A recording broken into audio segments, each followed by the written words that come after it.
Pay attention if you're living in Abuja, especially. Now, this might be happening in other areas, but this is my reality. It happened to me. It happens to several people I know, and recently it happened to somebody I was discussing with just 2 days ago, and I said to share this with you. I used to live in this city 2012 to 2015 before I moved to America. But while I was living here, something happened. I used to live in this duplex somewhere in Gwarimpa. It was a big duplex, so we were about 4. So I took one side of the house, basically. But I found out something strange that was happening. Several things in my life started drying up. Not just financially, even health-wise. There was no project I could close in that house. And I thought it was a joke until I found out that it was not just happening to me, but everybody that moved into that house. Different people from different backgrounds were doing well. They moved into this particular place that we rented. And I started praying and fasting. And I started seeing things. And one of the things I saw was a demon-like, dwarf-like being that runs around the compound, black. And I realized that thing behaved as though he had a legal right. If you live in Abuja and you're in a house, you recently moved into a house, you used to do well, and you find out that there is something happening to your finances.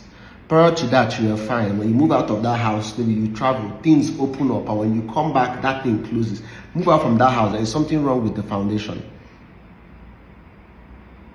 This has become a rampant thing where people are now beginning to come out to confess that they were part of the building, to say this was what happened.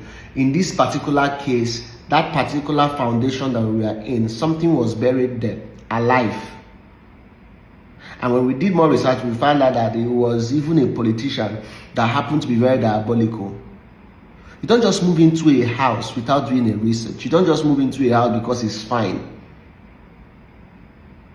And these demons that are in charge of sucking up people's finances, sucking up people's resources, they have legal rights. When you try to cast them with just normal man, they'll tell you we have a document to stay here. Except you have an in-depth on how the realm of the spirit works. There are ways you can inject, but most people don't have that type of.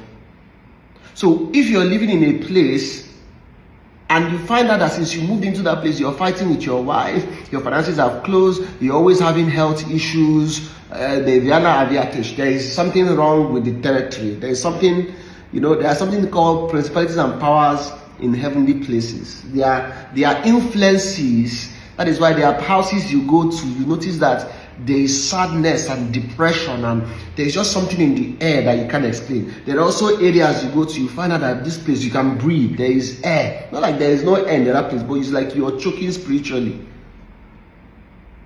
It also happens with people. People carry aura. There are people you go to, it's like anytime you're with them, you're angry, you're upset. There's a spirit that comes out of them that influences you, not necessarily possesses you, but it can come on you and you start feeling some type of way. It happens also in houses. There are houses you enter and you feel those. That is why you have to be careful the places you go. Every club they call you, you run in and enter, and you come out, that whole week is messed up. You're wondering what is happening. You entered into a place where demons were governing that area, and they have put that thing, they are now on you. So you leave a particular club, you leave a particular place, you begin to feel some type of way. They are hanging on your neck, they are hanging on your body. Be careful. That's why it's important you come out, you cleanse, you purge yourself with the blood of Jesus, you purify yourself. This world is highly spiritual. And you have decided to be lukewarm. So you're in club this night, tomorrow you're in this, next tomorrow you are with 30 girls, next tomorrow you're back in church. You're confusing the enemy and God. For some of you that have been praying, asking God to give you clarity on why what is happening to you is happening to you, maybe, just maybe, this video is for you. Maybe this video is to help you discover what your problem is, especially if you're living in Abuja.